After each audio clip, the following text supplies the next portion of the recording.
Perkenalkan, nama saya Febriana Habidabanoet dari Universitas Nusa Cendana, Fakultas Keguruan dan Ilmu Pendidikan, Prodi Pendidikan Biologi. Nah, di video kali ini saya akan membahas tentang lichen, Petridophyta dan juga Bryophyta. Selamat menyaksikan. Oke, langsung saja yang pertama kita akan membahas mengenai lichenes atau lichen. Di sini lichenes merupakan tumbuhan yang bersimbiosis fungi atau alga. Lichen memiliki habitat di pepohonan, bebatuan tanah atau permukaan vaskular lainnya. Berikut ini saya mengambil lichenes atau lumut kerak yang bernama Cryptothecia. Nah, Cryptothecia ini saya mengambil di tempat rumah saya, tepatnya pada batang kayu yang sudah lapuk. Nah, Cryptothecia sendiri adalah lumut kerak yang ditandai dengan adanya struktur khusus yang disebut Cryptothecia. Cryptothecia adalah struktur bentuk cawan atau uban kecil yang tersembunyi di dalam jaringan lumut kerak. Cryptothecia berfungsi sebagai tempat pembentukan spora dan reproduksi seksual pada lumut kerak. Berikut ada beberapa ciri dari Cryptothecia. Yang pertama, struktur tubuh. Lumut kerak Cryptothecia umumnya memiliki tubuh yang menempel erat pada substrat seperti batu, kulit pohon, atau tanah. Tubuhnya berbentuk kerak atau daun yang menempel rapat pada permukaan substrat. Yang kedua, Cryptothecia memiliki ciri khas utama yaitu adanya struktur Cryptothecia yang tersembunyi di dalam lumut kerak. Cryptothecia berbentuk cawan atau kuban kecil. Di dalamnya terdapat struktur reproduksi yang menghasilkan spora. Reproduksi lumut kerak Cryptothecia melakukan reproduksi seksual melalui pembentukan spora. Di dalamnya mengandung sel-sel reproduksi yang mengalami perkawinan menghasilkan spora, akan menyebar dan berkembang biak menjadi individu baru. Berikut habitat dari lumut kerak Cryptothecia sendiri yaitu di dalam batu-batuan, kulit pohon atau tanah. Mereka seringkali tumbuh di daerah yang lembab seperti hutan atau daerah beriklim sedang hingga tropis. Sekian penjelasan dari lumut kerak atau lichenes. Terima kasih. Berikut ini saya akan menjelaskan mengenai klasifikasi dari lichenes atau lumut kerak. Di sini berdasarkan bentuk talusnya, lichenes dibedakan menjadi 4 jenis. Yang pertama itu Crustacea.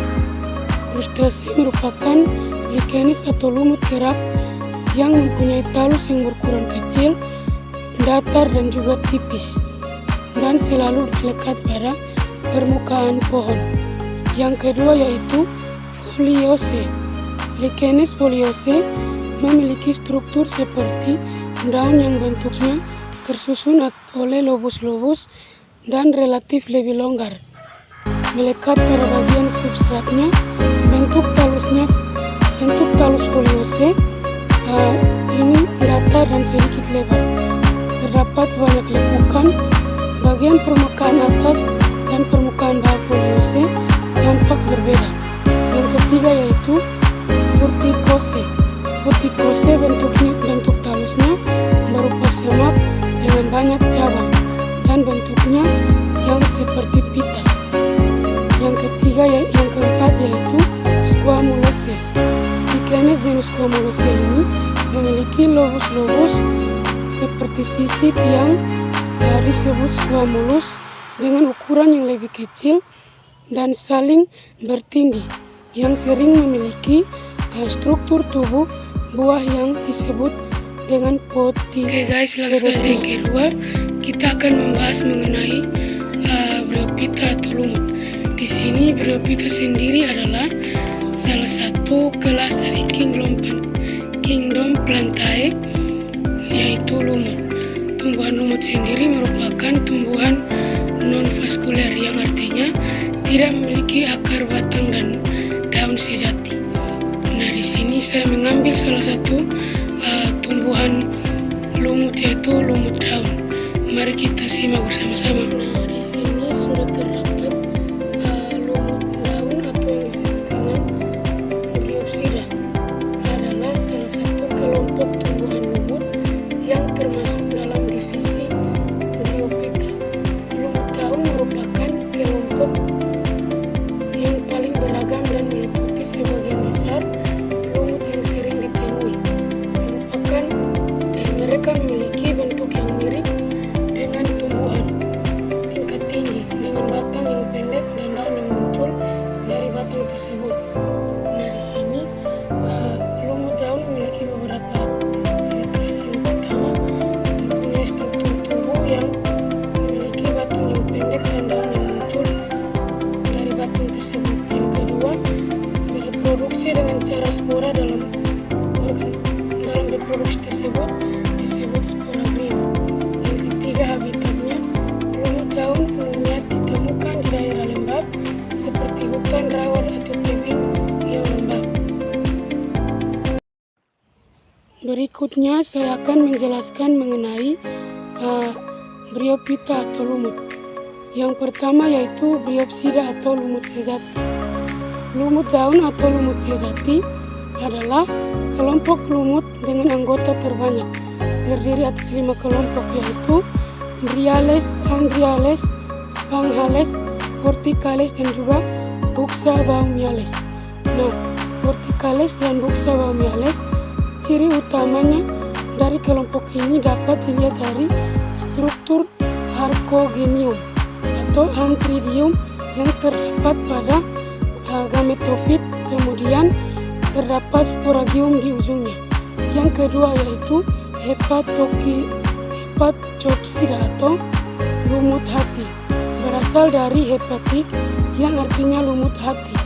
Terdiri atas 4 kelompok yaitu Marchatiales, Sporacapales, dan Colabiales, dan Jungraminaliales. Ciri utama lumut hati dapat dilihat dari struktur gametangnya yang terbentuk seperti payung dan fase sporofitnya menggantung pada Archogonium. Yang ketiga yaitu Catochrosida, yaitu lumut tanduk. Umumnya dikenal bentuk yang membentuk menyerupai tanduk. Terdiri kurang dari 300 spesies, hanya memiliki satu ordo yaitu Arthochrocales. Fase sporofit terbentuk kapsul dan memanjang menyerupai tanduk. Di bawahnya fase gametofit. Yang ketiga, kita akan membahas mengenai Petrilophyta atau tumbuhan paku. Di sini Petrilophyta adalah salah satu divisi kingdom Plantae yang termasuk dalam tumbuhan vaskular atau tumbuhan yang memiliki akar, batang, dan daun sejati. Nah, di sini saya akan mengambil salah satu tumbuhan paku yaitu Supril di sekitar tempat tinggal saya. Selamat menyaksikan. Oke, langsung saja kita akan ke tumbuhan paku yaitu Supril. Supril adalah salah satu kelompok tumbuhan paku yang termasuk dalam divisi Petrilophyta. Tumbuhan Supril memiliki ciri khas sebagai berikut. Yang pertama, bentuk daun yang khas. Daun Supril memiliki bentuk yang mirip dengan sayap dengan lembaran daun yang menyusun seperti jari-jari. Daun Supril biasanya memiliki banyak lobus yang memanjang dari pangkal hingga ujung daun. Yang kedua yaitu habitat. Supril umumnya ditemukan di daerah yang lembab seperti hutan, hujan rawa, atau tebing. Yang ketiga, reproduksi. Supril bereproduksi dengan spora yang dibentuk dalam organ reproduksi khusus yang disebut sporagium. Yang keempat, memiliki akar, batang, dan daun sejati. Supril memiliki sistem akar yang berfungsi untuk menyerap air dan nutrisi dari tanah. Mereka juga memiliki batang yang berfungsi sebagai penopang dan pengangkut zat-zat nutrisi. Daun sejati mereka berperan dalam fotosintesis dan memiliki struktur yang kompleks dengan pembuluh daun yang membawa air dan juga nutrisi.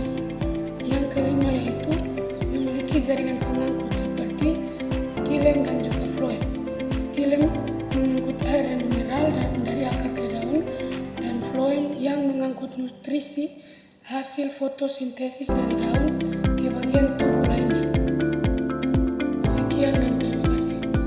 Berikutnya tumbuhan paku yang saya ambil di sekitar rumah, yaitu tumbuhan paku Petris longiflolia. Adalah salah satu spesies tumbuhan paku yang termasuk dalam genus Petris. Petris longiflolia memiliki nama panjang yaitu paku ranting panjang atau long life brake. Spesies ini memiliki beberapa ciri khas sebagai berikut. Yang pertama, bentuk daun Petris longiflolia memiliki daun yang panjang dan yang sempit dan ujung-ujung daun yang meruncing. Daun-daunnya terdiri dari beberapa pasang pinnae atau daun kecil yang tersusun secara bertingkat pada ruas batang. Daunnya memiliki tekstur yang halus dan juga hijau. Habitatnya biasanya ditemukan pada daerah tropis dan subtropis. Mereka tumbuh di berbagai habitat seperti hutan, tebing, atau sekitar air terjun. Spesies ini sering ditemukan di wilayah Asia Tenggara termasuk Kupang dan juga Indonesia. Yang ketiga yaitu reproduksi longiflolia berproduksi dengan cara spora. Dalam organ reproduksi disebut sporagium. Peran dalam ekosistem, Petris longiflolia memiliki peran penting dalam menjaga kelembapan lingkungan, menyediakan habitat bagi hewan kecil, serta membantu mencegah erosi tanah. Sekian dari penjelasannya, terima kasih. Berikut ini saya akan melanjutkan pembahasan mengenai klasifikasi dari Petridophyta atau tumbuhan paku.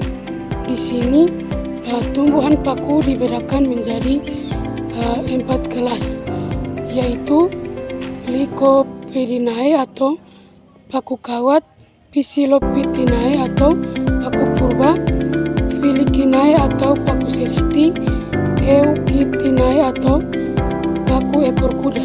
Yang pertama yaitu Psilophytinae atau paku purba. Tumbuhan paku jenis Psilophytinae saat ini sudah terancam punah. Pada masa sekarang bisa dikatakan hanya ditemukan tumbuhan paku jenis dalam bentuk fosil. Ciri-ciri tumbuhan paku jenis ini memiliki daun yang kecil, bahkan kadang tidak berdaun. Spesiesnya tumbuh dari masih tersisa adalah Spirotium. Yang kedua yaitu Lycopodidae atau paku kawat. Ciri-ciri tumbuhan paku kawat biasanya berdaun kecil dengan susunan spiral. Sesuai namanya, ciri-ciri tumbuhan paku ini berbatang seperti kawat. Umumnya tumbuh ini hidup di darat, sporagiumnya muncul di ketiak dan membentuk strobilus. Yang ketiga yaitu Euchytinae atau paku ekor kuda. Ciri-ciri tumbuhan paku ekor kuda memiliki daun tunggal dengan ukuran kecil yang tersusun secara spiral. Batangnya berwarna hijau dan berluas. Letal, sporagiumnya berada di strobilus. Yang keempat yaitu Filicinae atau paku ekor kuda, paku sejati. Ciri-ciri tumbuhan paku sejati ini dapat dilihat dari daun yang berukuran besar, sporagium, terdapat sporofil, dan daun mengandung mudah menggulung. Tumbuhan ini juga disebut sebagai pakis. Berdasarkan tempat hidupnya, habitat tumbuhan paku ini dibagi menjadi 3, yaitu tumbuhan yang menempel pada tumbuhan lain, tumbuhan di perairan, dan tumbuhan yang hidup di darat. Lichenes, Bryophyta, dan juga Petridophyta. Mohon maaf bila ada kesalahan